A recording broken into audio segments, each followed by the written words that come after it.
Okay, so let us start. We will start with short prayers.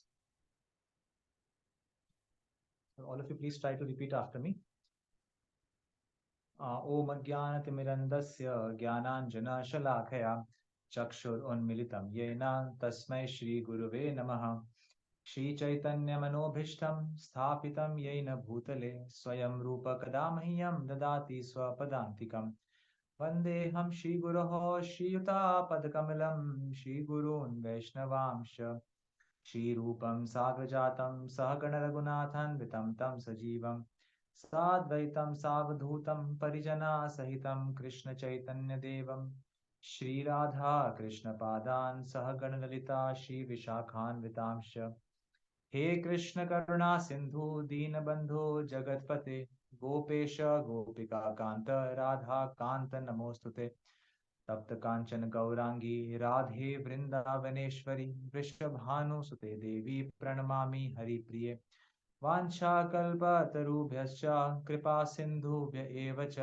पतितानां पावनेभ्यो वैष्णवेभ्यो नमो नमः जय श्री कृष्ण चैतन्य प्रभु नित्यानंद श्री अद्वैत गदाधार शिवास आदि गौर भक्त वृंद हरे Krishna Krishna Krishna Hare Hare Hare Ram Ram Ram Hare Hare Hare Krishna.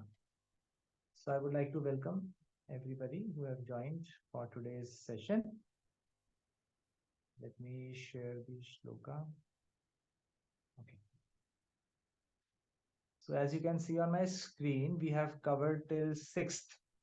Okay, 6th verse. And now we will be covering the 7th verse. So all of you, please try to repeat after me. As I speak, you speak from behind and you can unmute yourself also. Asmakam tu vishishtaye अस्माकं तु विशिष्टाये tani bodha dvijottama तानि बोधा भुजोत्तमा nayaka mama senasya Nykaa मम सैन्यस्य samgyartham tan bravimite. संव्यार्थं तन्ब्रवीमि ते. Okay. So word to word translation goes as follows. Asmakam are two, but. Vishishta, especially powerful. Ye, who. Tan, them. Nibodh, just take note of. Be informed. Dvija Uttama, O best of the Brahmanas. Nayakaha, captains. Mama, my. Sanyasya, of the soldiers. Samgya Artham, for information. Tan, them. Bravimi, I am speaking. Te, to you. So here, Duryodhana, till now we have covered first five verses, and we have seen that Duryodhana is speaking to Dronacharya, and he has told till now the powerful warriors and the powerful army of the Pandavas. But he found that this is not right. If I only keep glorifying Pandavas, my army, the Kaurava army, may feel dejected. They may feel that, oh, Pandavas are so great, they are so fearless and so powerful. My army may feel shattered. So let me now speak of my own army, who all are there on my side. So he says, but for your information, O best of the Brahmanas, let me tell you about the captains who are especially qualified to lead my military forces. Okay. So next shloka. Hide, how to hide video. Yeah, yes. So next shloka is this. Bhagavad Gita 1 chapter 1 verse 8. Bhavan Bhishmascha Karnascha Kripascha Samitim Jayah Ashwathama Vikarnascha Somadattis Tathaiva Cha. Bhavan, your good self. Bhishma, grandfather Bhishma. Cha, also. Karna, Cha, and Kripa, Cha, and Samitim Jayah, always victorious in battle.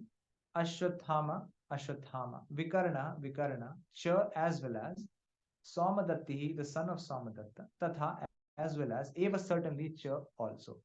There are personalities like you, Bhishma, Karna, Kripa, Ashwathama, Vikarna, and the son of Somadatta called Bhurishavaha, who are always victorious in battle. So now here Duryodhana starts glorifying his own army and he's saying that who all are the powerful warriors on my side.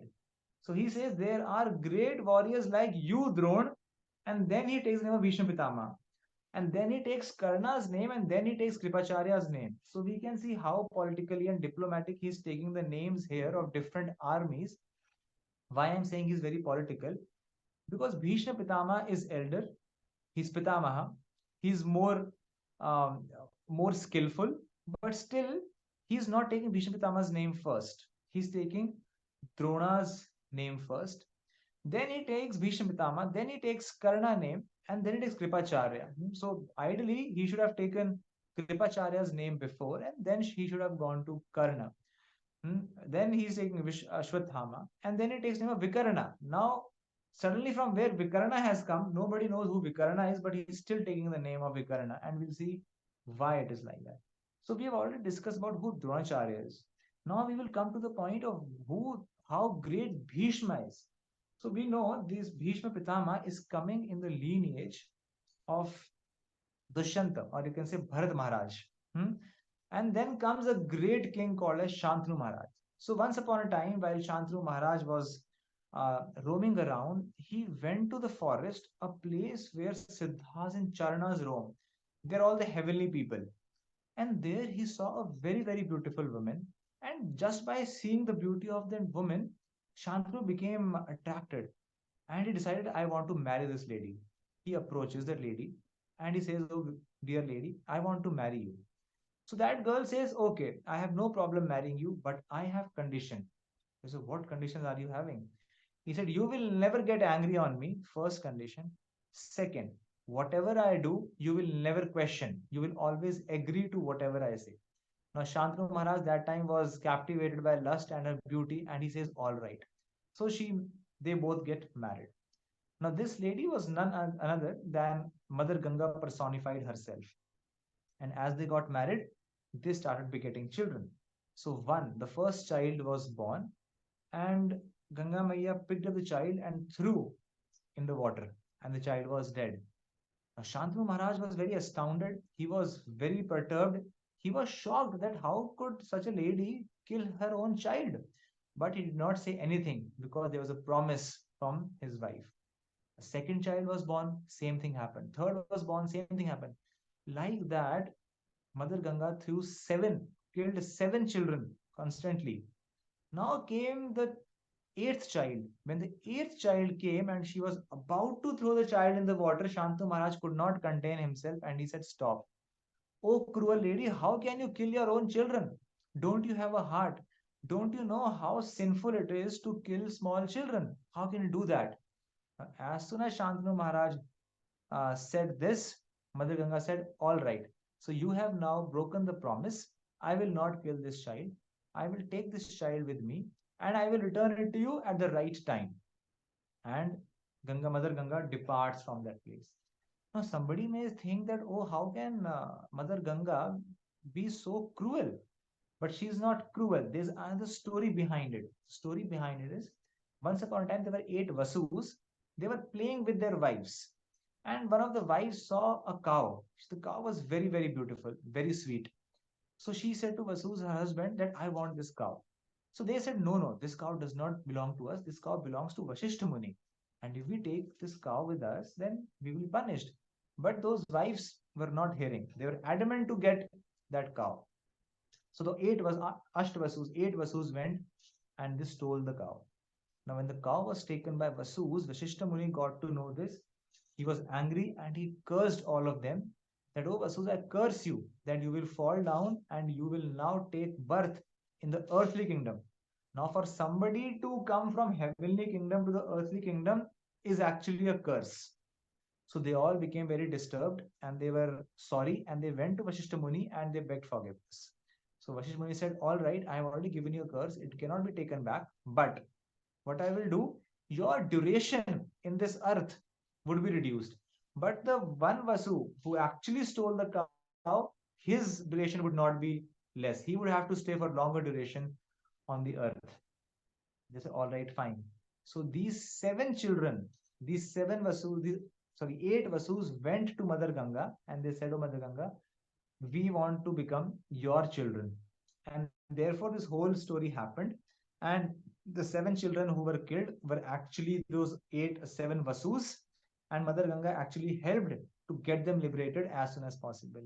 And the 8th child who was not killed was named as Devavrata, who later on goes and becomes Bhishma Pitama himself. So over a period of time, Devavrata was with Ganga Maiya and later on he comes back. Now Shantanu fell in love with another fisherman daughter, and the name of the fisherman daughter was Satyavati. So Shantanu approached Satyavati and says that I want to marry you. But Satyavati's father, who was a fisherman, he said, "No, I cannot give you my daughter because the reason I cannot give you my daughter is the next king of your kingdom would be Bhishma, would be Devrata. His name was Devrata, would be Devrata because he's elder. So I cannot give you my daughter for marriage." So Devrata said, "All right, I take a vow, I take an oath that I will not become the king. So you can marry your daughter to my father." So the fisherman said, "No, I can still not marry her because you may not become the king. You will say, okay, I will not become the king, but your children may become the king." So hearing this, Devrata takes an oath. He takes a very, very high, severe oath and he says, "All right, today I take a vow that I will remain Ajivan Brahmachari. I will not get married at any point of time." And when this oath was taken, even the demigods, the Devatas from heaven, were glorifying Devrata. And hence his name became later on as Bhishma Pitama. Hare Krishna, Mr. Gyanti, welcome. His name became as Bhishma Pitama. The very meaning of the word Bhishma is one of the terrible vow, one who has taken a terrible oath. Now, a man, he's ruling the kingdom, he's not become a sadhu, he's there training his children, but he has taken a vow that I will not get married, and his name became Bhishma Pitama. And his father, Shantanu Maharaj, became so happy with him, he blessed Bhishma Pitama and said, "I bless you with Ichha Mrityu." So Bhishma Pitama, that's how Devata became Bhishma Pitama, and he was a very, very, very, very powerful warrior. Bhishma Pitama was trained by Parshuram himself in archery. Bhishma Pitama was trained in Vedas and Vedangas by Vashishta Muni. So Bhishma Pitama himself is the disciple of the great, Parshuram. And Parshuram, if you remember, if you know, he has killed, Parshuram killed 21 generations of Kshatriyas. They were bad Kshatriyas. So that is the power of Parshuram. But once upon a time, Bhishma Pitama and Parshuram also had a fight. Now it's a great story, big story. We cannot take it in full, but long story cut short. After that, Vichitravirya was born of Shantanu and Satyavati. And Vichitravirya had 3 daughters named Amba, Ambika, Ambalika. And Amba fell in love with a king, and that king was defeated by Bhishma Pitama. So Amba told Bhishma Pitama that I like that king, I want to marry him. So Bhishma Pitama said, "All right, I didn't know that, you go and get married to him." But the king said, "No, I cannot marry you," because he was feeling very humiliated being defeated by Bhishma Pitama. So Amba said, "Bhishma Pitama, you are the reason that this king is not getting married to me." So as a complaint, so Amba went to Bhishma Pitama's spiritual master, Bhishma Pitama's guru, Parshuram. And Parshuram said, "Okay, I'll talk to him." Parshuram came back to Bhishma Pitama and said, "Oh, Bhishma, get married to Amba." Bhishma Pitama said, "I will better give my life, I will better die rather than marrying in this life because I have taken that pranam." And getting angry, Parshuram and Bhishma Pitama had a very, very, very, very crucial, heavy war in which no warrior was getting, defeated or nobody was getting won. And the war went for 22 days. But there was one weapon on with Bhishma Pitama of which Parshuram was not knowing, and this was a sleeping weapon. That means if a warrior sleeps on the battlefield, he's considered to be defeated. So Bhishma Pitama used this weapon to make Parshuram sleep, and in this way, Bhishma Pitama could even defeat Parshuram. That is the power of Bhishma Pitama. Now, but this is how Duryodhana is taking the name of Bhishma, but we should understand again, Bhishma Pitama is considered to be one of the 12 Mahajanas. Now, what is the meaning of Mahajan? Mahajan Krishna says in Gita, Mahajano yena gatha.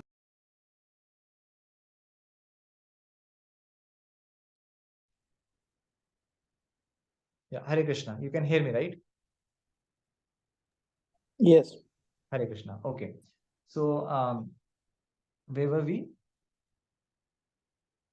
Sorry, a call came. 12 Mahajans. Yes, 12 Mahajans. So, Mahajano yena gatha sambandha. So, Krishna says, whatever the great people do, common men follow. So, if somebody says, okay, I want to be a cricketer, I want to be a batsman. So, he said, okay, this is my idol. I want to be like him. Somebody said, I want to be a swimmer. Okay, he's my idol. I want to, be like him. Similarly, if we want to practice bhakti or if we want to practice devotional service, there are 12 Mahajanas like Bhishma Pitama, Narad Muni, Janak Maharaj, like that. So Bhishma Pitama is also one of them. And just imagine, Bhishma Pitama was a great devotee of Krishna. Despite being knowing what dharma is, Bhishma Pitama had to take the side of, or he took the side of adharma towards Kauravas. Now there are different reasons. People say क्योंकि उन्होंने उनका नमक खाया था. But this is just for us saying there is an external reason and there is an internal reason. So if you just now remember, I told you that Bhishma Pitama took a vow of not getting married. Adding to it, he said, what to speak of not getting married, even if your daughter, when your daughter's son would sit on Hastinapur Asana, I would be there to serve him. So I also take a pran that I will serve anybody who's sitting on the king, who will be the king, who is the king of the Hastinapur. And that is the reason he had to serve the Kauravas. Now, this external reason. But what is internal reason? Internal reason is to serve Krishna. Bhishma Pitama took the side of Kauravas because he wanted to prove to the entire world and generations to come, no matter how powerful you are, how much strength you are having, how much fame you are having, how much knowledge you are having, how much beautiful you are, or you may be having every skill and excellency, but if you are following the path of adharma, the defeat is for sure. It may come today, it may come later, but a path of adharma will always give you defeat. On the other hand, even if you don't have anything externally or materially, but if somebody is following the path of dharma, then success is yours. This was what Bhishma Pitama wanted to teach us. Same thing happened in the Asat Sabha, where Draupadi was getting roped. Bhishma Pitama could have easily stood up and said, no, this is wrong, and he could have stopped it.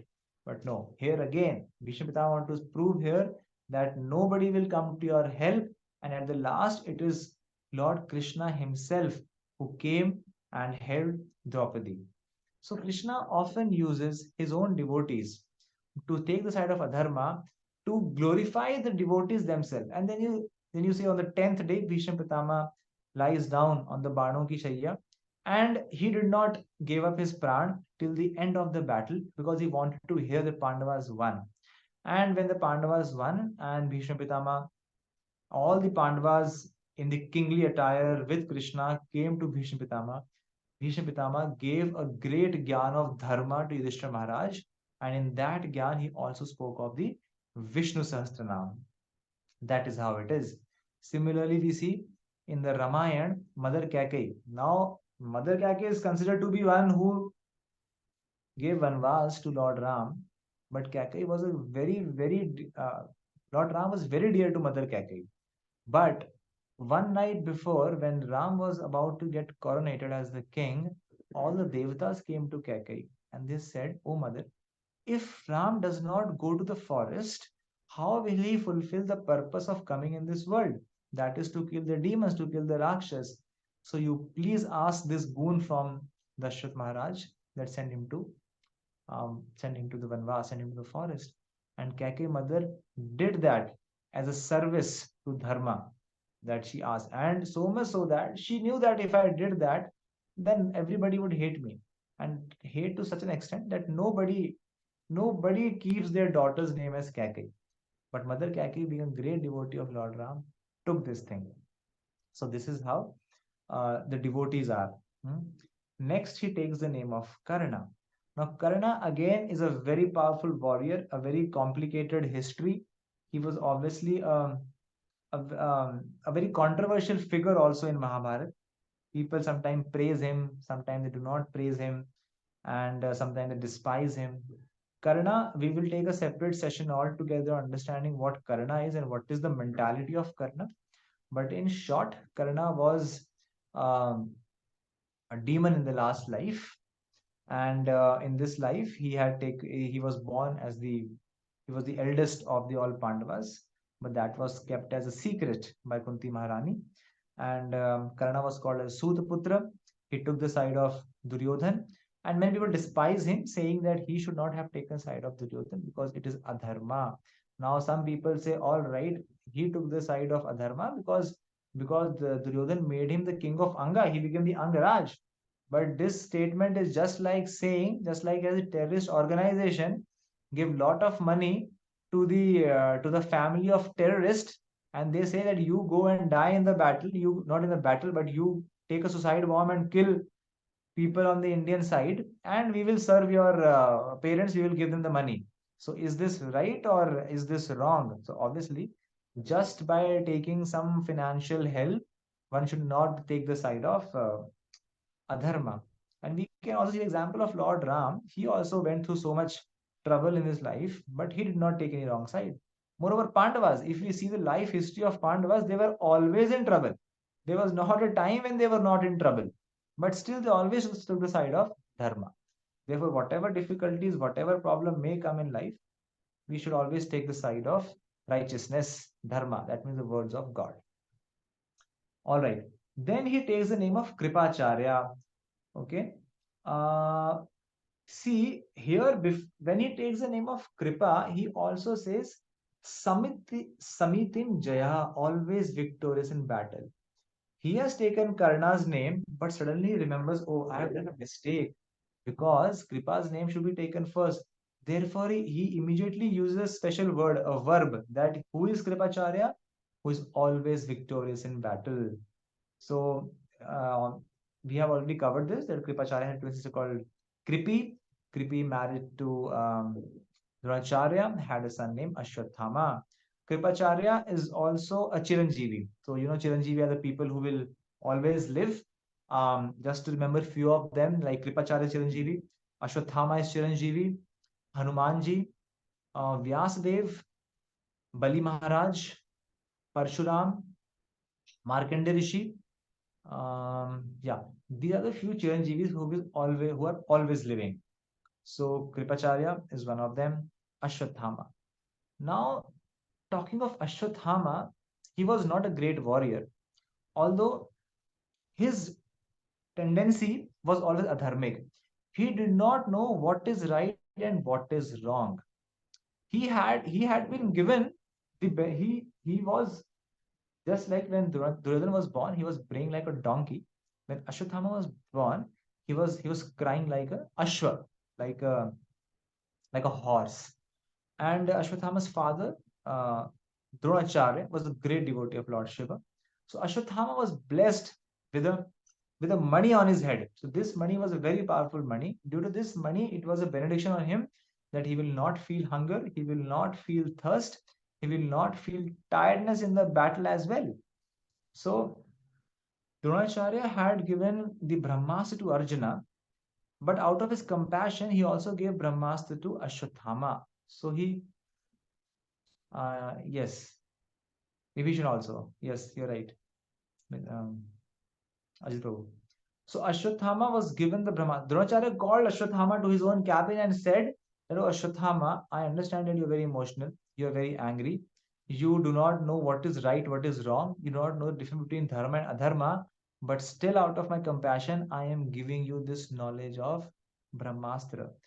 This Brahmastra is so powerful, just like today's nuclear weapons, it is compared to Brahmastra.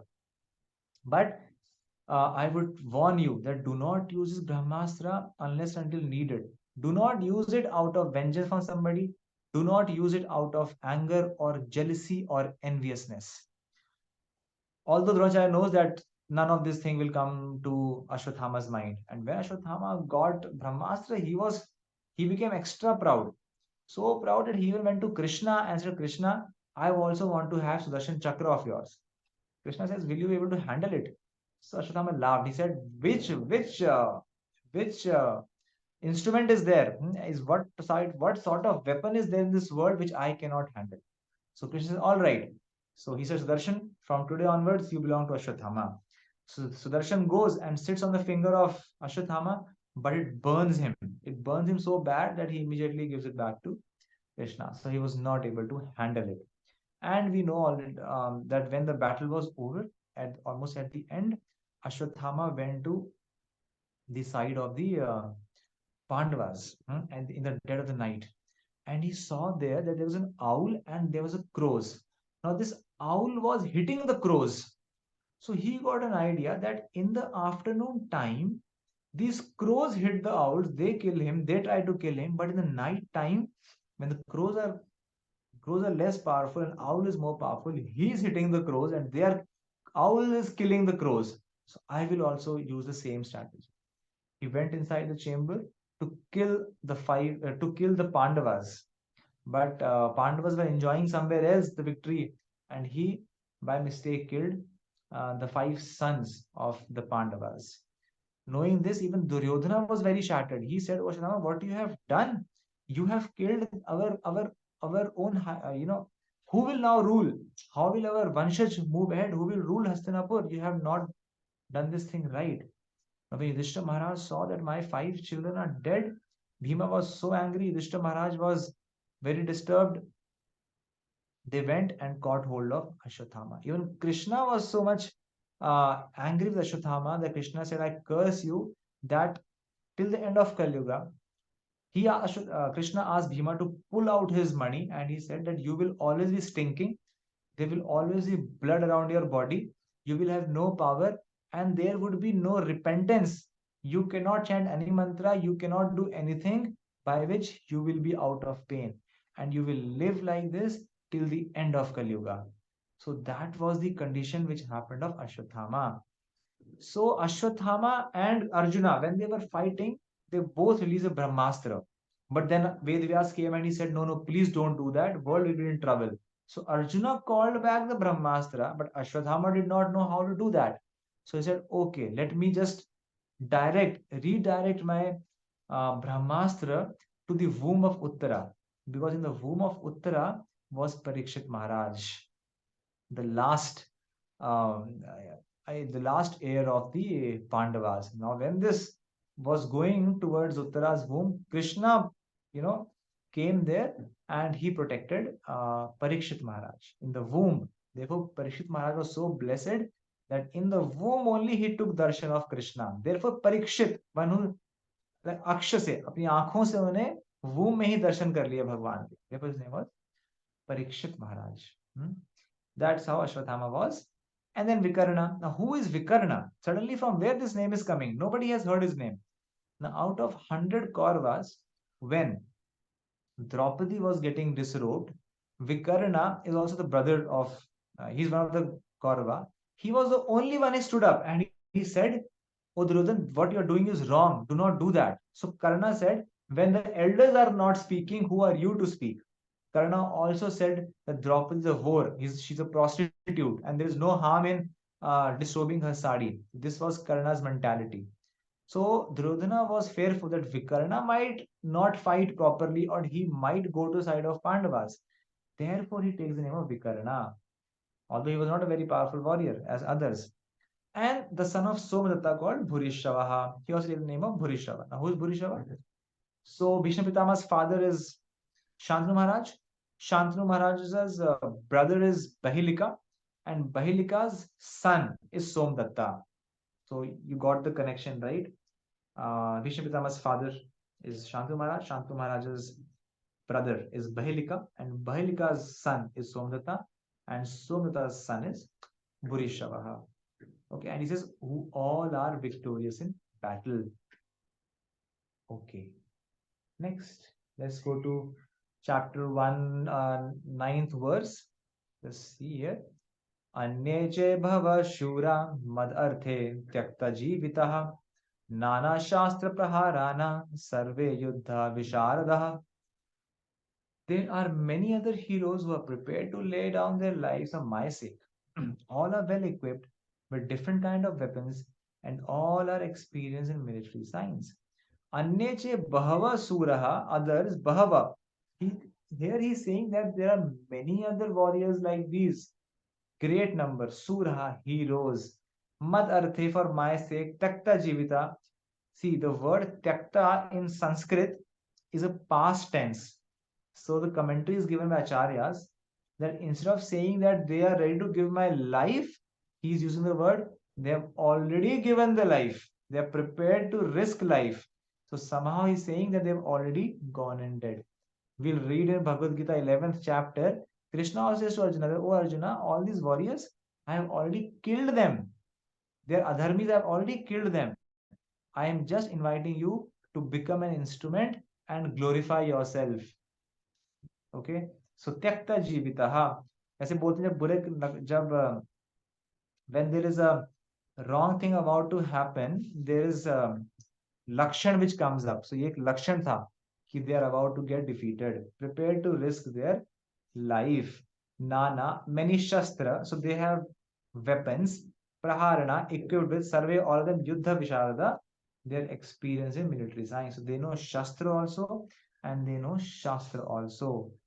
Takta Jivita, prepared to risk their life. So they are, it is, now what he is trying to say here, Duryodhana, it is like saying that what is my expectation of all of you? Just like if in a company, person is working and a manager comes and he says, look at that person. He also comes in weekends. Look at that person. He also work overtime. He works sometimes whole night. So what he's trying to say that I am also expecting same from you. You also have to work like that. Therefore, he's saying, prepare to risk life. They are all prepared to risk their life. So you should also be prepared to risk your life. That means he knows that somehow or other we are risking it very badly. So obviously, everybody has to give their life one day. But what is important is how the life is lived. Either we live life in a service of God, or either we live life in the service of our own senses. Another example given here is of Jatayu. Now, Jatayu was an old bird. He knew very well that I would get defeated. Ravan is a great, he's a very powerful warrior. He's in his youth. He's a great Mayavi. And I am an old bird. What can I do? But still, Jatayu went and he fought with full vigor because he knew that Dharma needs to be followed. And it is my duty to please Lord Ram. And he pleased Lord Ram in such a way that Lord Ram could not do the last rites of his own father, Dashath Maharaj, but he did the rites of Jatayu. Okay, so this is one example given here. Okay, and what else? Vishada, experience in military science, Bhava in great number, Suraj Mad Arthe, for my sake. Yes. Now see, he is saying they are prepared to risk life for my sake. This is called as using other for one's own purpose. Now he could have also said they are all ready to risk their lives for protecting dharma.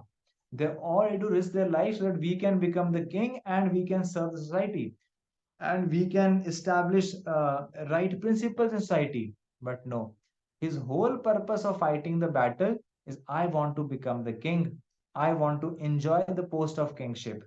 This word, therefore, we should understand. Madarthe, they are ready for fighting for my sake. So I will tell you a short story here and we'll understand more. One more thing which I want to tell you here, if you remember, if you see, till now, Duryodhana has taken the names of so many people. He has actually taken the names of so many people. But one person he is not even considering.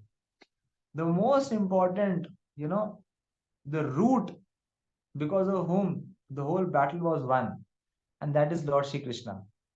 He's thinking, yes, Pandavas have so many great warriors, this, I have great warriors, this, and he's not even counting Lord Shri Krishna. So that is the mentality of somebody who is jealous and envious of God. And this is the missing link which Duryodhana could not catch up. Similarly, we see we have lot of dependency in our lives for so many things. We always say, okay, I know this lawyer, I know this judge, or I know this particular politician. I know one of my friend is very rich. I know this person. So we try to always go and get friendship of those people who are in high positions because we are trying to depend upon them. But we always forget to make God, Lord Shri Krishna, as our own friend. And we have practically seen it that in the COVID times, be it a great doctor, your friend, or be a great politician, or whatever money a person was having, nobody could come to anybody's help. There was a small virus, it was not even visible to the eyes. But so when death comes,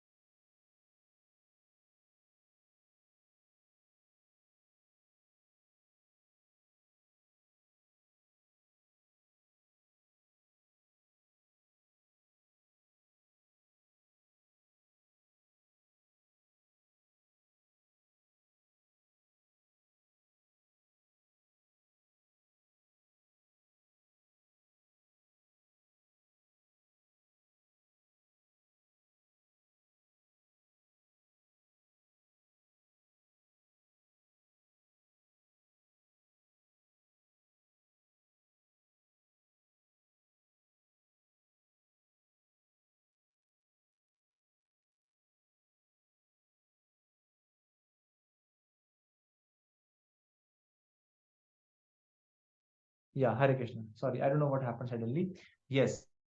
But for a devotee who is worshipping Krishna, karma does not come into picture because Krishna says, I take the charge of my devotees. So if somebody, to the degree one surrenders oneself to Krishna or to Lord Ram, to the Supreme God, to that degree, God takes charge of one's life. Then all the good karma, bad karma goes hither and thither. Then it all depends upon how Krishna want to use his devotees in his service. Just like he used Arjuna to give him, he used Arjuna to make him get confused so that he could speak Bhagavad Gita for all of us. He made Bhishma Pitama go on the other side so that he can prove that only having external material skill set will not make you win. Like that, Lord always take charge of devotees, and through devotees, he teach the general public. Therefore, the purpose of life is to become a pure devotee, a Shuddha devotee of Krishna. And whatever difficulties come in devotee's life, they always think of God that yes, this devotee, this problem has come to me as this is given to me by Krishna as an opportunity. It's not a problem, it's an opportunity for me to grow. Many people undergo some distress and they become depressed. How I will go over it? What will I do? And they become frustrated. But for a devotee of Lord Shri Krishna, they become very happy because they know it is an opportunity for me to prove to Krishna that yes, even in difficult times, I am chanting your holy name. I am dependent upon you. I am reading Bhagavad Gita. And I'm not disturbed by the dualities of this material world. Dualities means this world is full of dualities. Dualities means good and bad, high and low, success and defeat, happiness and distress, crest and trough, hot and cold. They're all dualities, and the world is made of, and world is made like that, success, failure. But in all these situations, if a person remain calm and cool and continues worshipping Krishna, he is called a sage of a steady mind. He is called a real devotee. Thank you very much, Hare Krishna. Recording. Hare Krishna.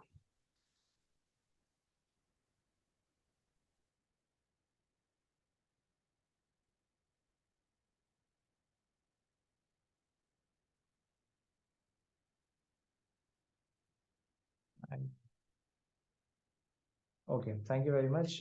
We'll connect next week on Wednesday. Thank you everyone for joining on today's session. Hare Krishna. Hare Krishna.